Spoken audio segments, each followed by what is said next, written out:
All right, so I just got back from watching White Bird, which is not true. I did not just get back. Sorry, force of habit. I actually saw this movie yesterday, but I wasn't able to film a review because yesterday night was kind of busy and I wasn't able to get around to it until now. So this review is coming out a little late, but hey, I watched it, so I'm gonna record my thoughts about it. So for those of you that don't know, White Bird is a sequel to 2017's Wonder.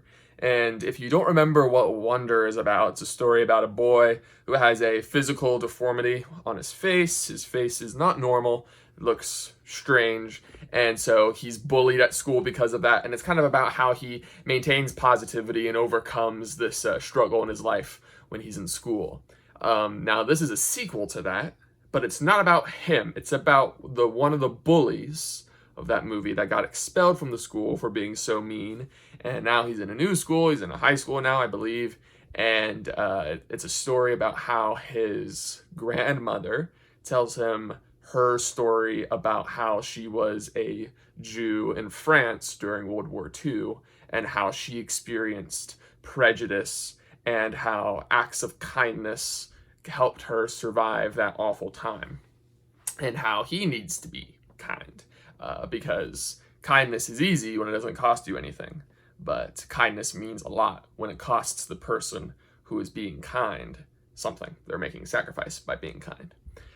So that's basically what the movie's about, and the reason why I explained all that is because it's only really a sequel to the Wonder movie by like the thinnest of threads. Most of the movie is told in flashback in the France in the early 1940s. And because of that, I do wonder why this movie has to pretend to be a sequel to Wonder at all, besides, I guess, the credibility, because that first movie is pretty well regarded. I do know that the author who wrote the original book that Wonder is based off of also wrote the book that this movie, White Bird, is based off of. So maybe those books have more of a connection than the movies do. I don't know, but the movies are barely connected at all. It's the same actor who plays the bully in the first movie, who I did not recognize. I have not seen Wonder for years, so I don't remember much about that movie besides the bare plot. But I looked it up and he was in both movies, so there's that continuity, I guess. That being said, I think this movie is pretty solid, besides the weirdness of being kind of a sequel, but, you throw all that out the window. This movie's actually pretty good. It's not fantastic, it's not gonna win any awards, it's not gonna blow you away, but I think it's a very competently made movie with a easy to digest story that can tug at your heartstrings if you're into this sort of thing. It's sort of a, historical romance type thing going on here. It's hopeful, it's sad, and I think the directing and the score really elevate this movie beyond its generic story, because it's a story that we've all seen and heard of before, especially if you've seen lots of World War II era set movies, especially ones about the Holocaust. It's very similar to those. It seems a lot like a movie that it would be like the first Holocaust movie you would show to someone who is new to World War II era movies. It's kind of like that. Like you would build up to stuff like Schindler's List and The Pianist and stuff. You wouldn't start with those. You'd start with this one, especially if they're younger.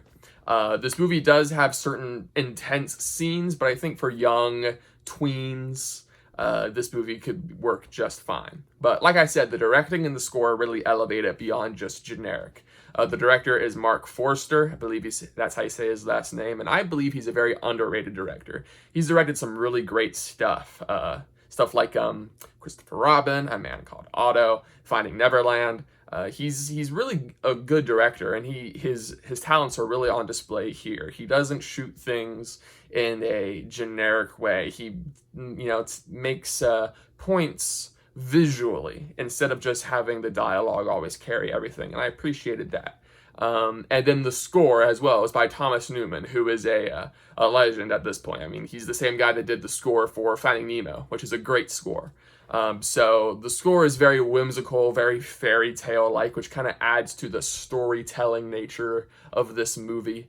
The only real criticism I have with the movie is that near the third act, the beginning of the third act, there's a bit of a case of Deus Ex Machina, which I felt like they kind of hint that it's gonna happen, but not really. So when it does happen, it feels like it's kind of out of the blue.